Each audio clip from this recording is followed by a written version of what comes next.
Hola, ¿qué tal? Hoy vamos a hablar acerca de una obra interesante, así que sentémonos y agarrémonos fuerte porque la historia que voy a contar no es simplemente una anécdota de un pueblo viejo, no, más bien lo que vamos a escuchar es la prueba definitiva de lo que la codicia humana y justamente la estupidez son el negocio más rentable del mundo. Entonces, si somos bastante listos o bastante crueles, nos daremos cuenta. Y aquí vamos a hablar de William Faulkner, con una de sus obras maestras, justamente El Villorrio, publicada en el año 1940. Esta novela nos introduce por primera vez al infame clan de los Snoops y marca justamente el inicio de una de las trilogías más importantes de la literatura estadounidense. Y aquí, ya introduciéndonos a la obra, justamente todo esto ocurrió en un lugar olvidado por Dios, es una metáfora, llamado justamente Frenchman Bends. Ahora, imaginémonos el típico pueblito donde no pasa nada, donde el calor derrite las ideas y donde todos los hombres se creen pues unos genios totalmente sabios en los negocios, ¿no? Jurando que nadie los puede ver la cara, que nadie los puede engañar. Pero aquí un pequeño spoiler, no tienen ni la menor idea de lo que se les viene encima. Ahora, empecemos por el principio. Para que se pueda entender el nivel de la locura que se respira en la familia, tenemos que conocer al papá. Justamente era de esos tipos que juraba por su vida que tenía un ojo clínico para los caballos. Entonces, justamente decía que nadie, absolutamente nadie, podía engañarlo en un trato. Pero la triste realidad es que cuando uno se cree más listo, pues que el mismísimo diablo termina perdiendo hasta los pantalones. Ahora, para que nos hagamos una idea, la mamá, la pobre, se había pues pasado 4 años ahorrando dinero. Ahora, imagínense esto, 4 años juntando centavo a centavo, vendiendo huevos, tejiendo colchas, privándose justamente de todo, y su sueño, comprarse una máquina desnatadora de leche, donde había logrado pues juntar $27 con 75 centavos, en esa época eso era pues una fortuna, ¿no? Para todo de aquel contexto que estamos hablando. Ahora, ¿y qué hizo el papá? Pues en uno de sus momentos brillantes, entre comillas, decidió pues que ese dinero no iba a ir a la máquina de mamá, sino que el señor decidió que lo iba a invertir en un negocio de caballos con un tal Pat Stamper, que pues ya recordamos su frase, ¿no? De que nadie lo puede engañar, de que él es un capo en los negocios, de que tiene un ojo clínico y bla, bla, bla. Digamos que él es el top, el más conocedor. Ahora, déjame hablarte de Pat Stamper. Bien, ese tipo no era un vendedor, era un mago negro del engaño. Papá, pues aquí el papá salió de casa muy orgulloso con un caballo viejo que se tenía en ese tiempo y el dinero sagrado de mamá. Ahora, ¿y con qué volvió? Volvió con un par de mulas que de verdad se veían increíbles, robustas, fuertes, parecían maquinaria pesada, esos burros de trabajo, ¿no? Esas, bueno, mulas. Pero todo eso era una ilusión. Resulta que Stamper tenía trucos que ni se imaginan. Esas mulas solo funcionaban si estaban literalmente drogadas o hipnotizadas por él. Ahora, porque en el momento en que el papá intentaba subirlas para la colina hacia la casa, el efecto pues se les pasó. Ahora, los animales empezaron a sudar frío, se les cruzaron los ojos, se enredaron entre ellas y terminaron pues tiradas en el suelo, justamente como si hubieran decidido morirse ahí mismo. Entonces aquí es donde el papá pues estaba blanco, desesperado, bajándose una botella ya de whisky para no llorar. Entonces se tuvo que volver donde Stamper, derrotados, y aquí viene la parte más humillante. ¿Sabes con qué se regresaron a casa al final del día?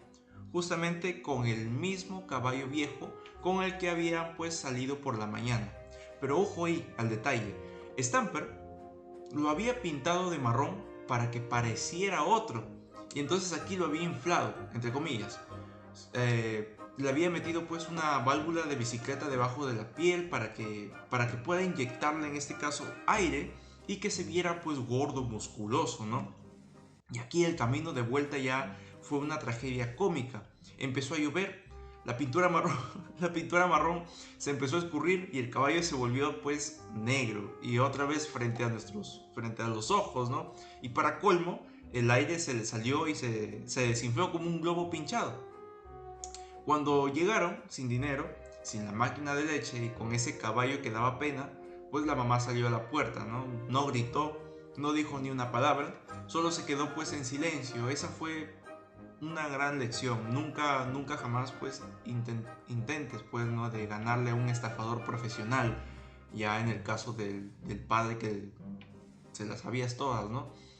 Pero si creen que eso fue lo malo, pues no es nada con lo que va a pasar ahorita, porque el padre Stamper justamente era un santo comparado con el verdadero villano de esta historia, Flem Snoops. Ahora, Flem no es un estafador cualquiera. Ahora, imagínense este personaje del papá que se cruza con estas personas totalmente, pues, que le hace el avión, ¿no? No es un estafador cualquiera, Flem es diferente. Es como, bueno, es como una plaga bíblica, pues, pero con camisa blanca y corbata de lazo. Es un tipo que nunca suda, nunca grita y casi nunca habla. O sea, mejor dicho, es una persona decente, digámosle, ¿no? Y siempre está ahí, en una esquina, tallando un pedazo de madera, con su navaja, observando, mirando y apreciando todo lo que pasa a su alrededor. Y mientras talla, justamente, se va quedando con todo lo que tiene. Ahora, la verdadera locura en el pueblo se desató el día que Flem trajo pues a un tejano misterioso con una manada de potros salvajes. Les decían ponis en Texas, ponis de Texas, pero eso no eran caballos, eran bestias sacadas del infierno. Tenían ojos de locos, estaban pintados de colores extraños y jamás habían visto una cuerda pues en su vida, ¿no? Entonces el tejano aquí, un tipo con un sombrero gigante y una pistola con canchas de perla, los metió pues en un corral y empezó aquí la subasta. Entonces aquí es donde vemos la estupidez, obviamente humana, pues en su máximo esplendor. Todo el pueblo estaba ahí hipnotizado, querían comprar esos animales. ¿Para qué? No sé, no servían para nada, la verdad, no se podía montar, no servían para el arado, pero bueno, o sea, no servían para el trabajo, pero la gente los quería solo porque eran una oferta. Entonces, el momento más triste es el que rompe en el corazón justamente fue ver a Henry Armstead. Henry es un pobre diablo del pueblo que apenas pues tiene para comer, ¿no? Entonces su esposa es una santa, una mujer que trabaja de sol a sol tejiendo hasta que le sangren los dedos, lamentablemente. Entonces Henry se obsesionó con comprar uno de esos caballos asesinos. Y la mujer estaba ahí, ¿no? Suplicándole, jalándole la manga, diciéndole, Henry, por favor, esos $5 son todo lo que tenemos. Es lo que gané tejiendo. Esa es justamente la frase que le dice. Y a Henry, ¿ustedes creen que le importó a Henry? Para nada, le dio igual, compró a la bestia. Y claro, se desató el apocalipsis. En cuanto intentaron atrapar a los caballos, aquello pues pareció el fin del mundo. Los animales rompieron la cerca y salieron pues en estampida por todo el pueblo. Destrozaron carros, rompieron ventanas y fue un caos totalmente terrible. Y uno de los caballos incluso se metió a la casa de la señora Little John, bueno, son nombres raros, ¿no? Little John, pues mientras ella cocinaba. Entonces, imagínense esa escena surrealista, ¿no? La señora corriendo por el pasillo, tratando de pegarle un caballo salvaje con una tabla de lavar ropa, mientras afuera la gente gritaba. Surrealista y totalmente, pues, irónico, podríamos decirlo, ¿no? En medio del desastre, Henry Armstead terminó pues en el suelo, casi muerto, de una patada que justamente le dio su gran compra, que fue el caballo. Mientras su esposa lo miraba con esa cara de resignación de quien sabe que la vida solo sirve para golpearte, ¿no? ¿Y qué hacía Flem Snoops mientras tanto? Solamente miraba. Solo miraba, tallando su maderita.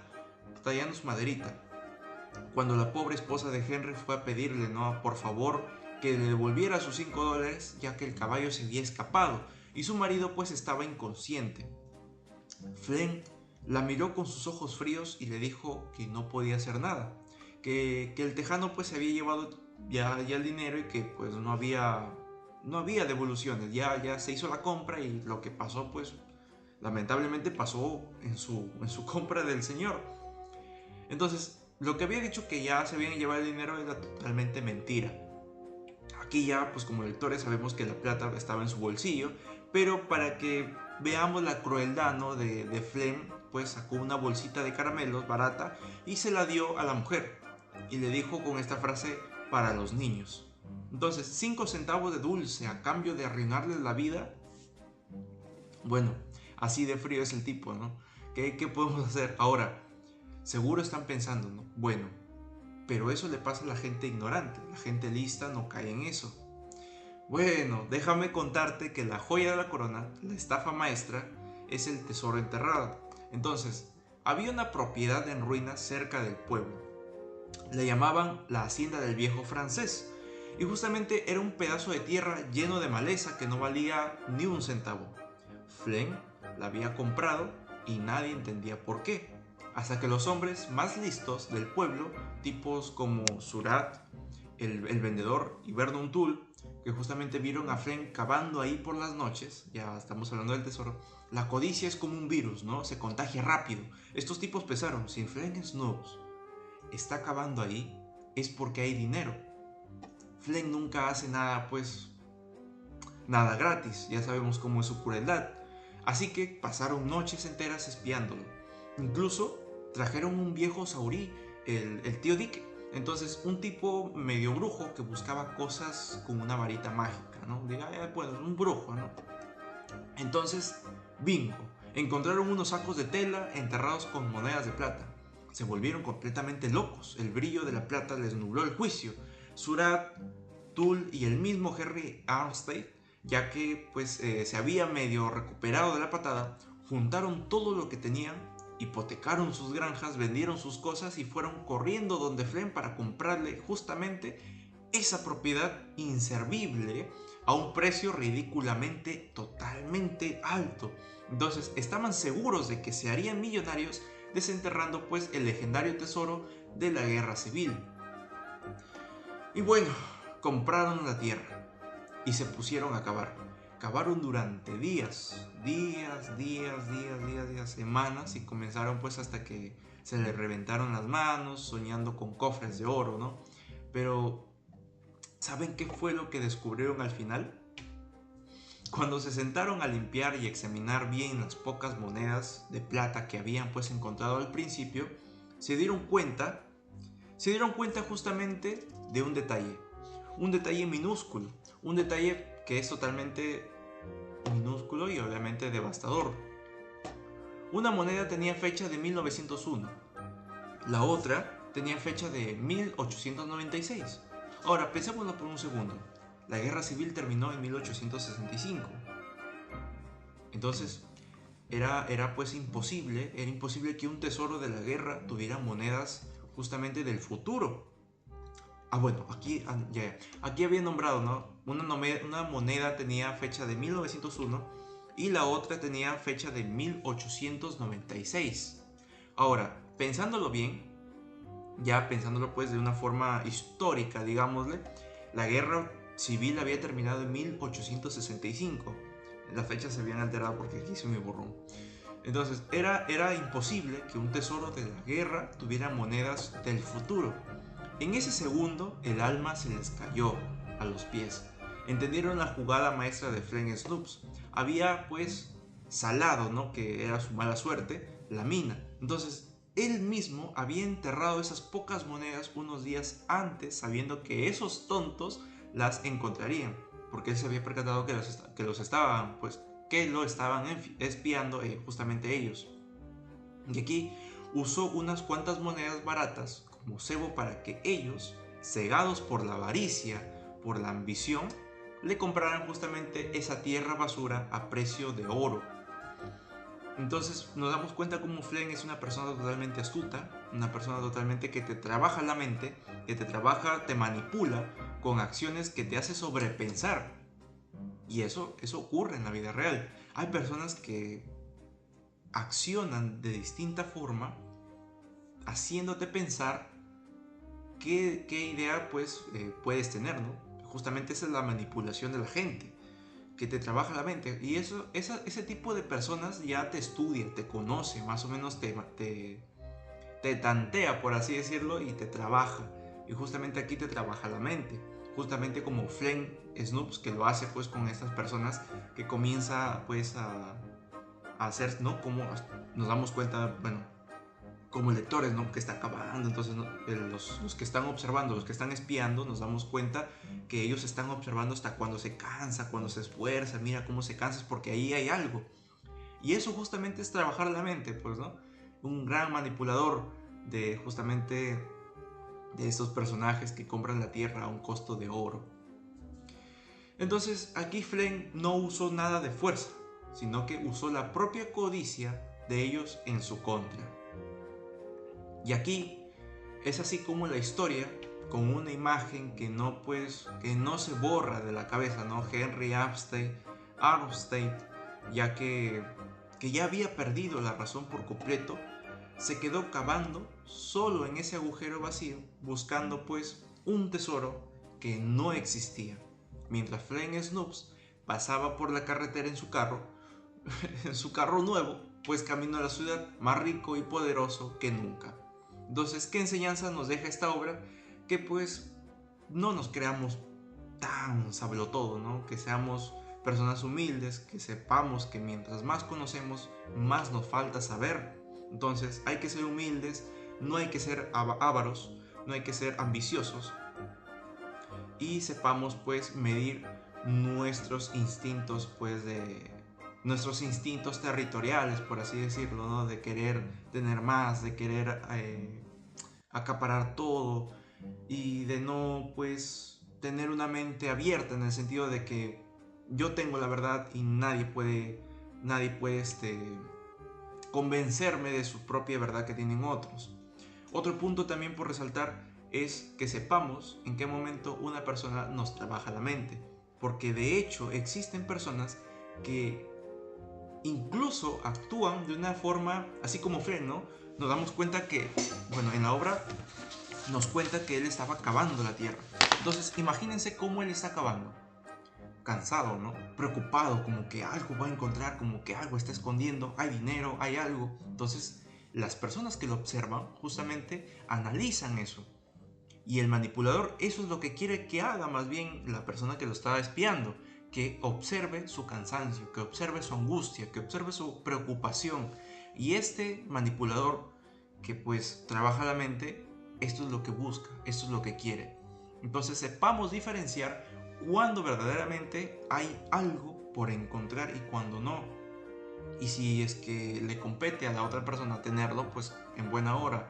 Y si no es para ti, pues no es para ti, así de simple. Entonces, tengamos cuidado porque justamente esta obra, bueno, yo me baso más en esto, ¿no? Porque a mí me gusta el estudio de la forma en cómo una persona trabaja, cómo una persona manipula. Entonces hay que tener mucho cuidado y saber diferenciar en qué momento una persona te está engañando, con qué acciones, con qué... y justamente sin fuerza había engañado a los otros. Y es aquí la astucia del manipulador. Y pues aquí termina lo que es la obra El Villorrio. Espero que les haya gustado y nos vemos pues en otro momento, en otra novela literaria que pues ya comenzaré a subir más. Hasta la próxima y un gusto tenerlos por aquí.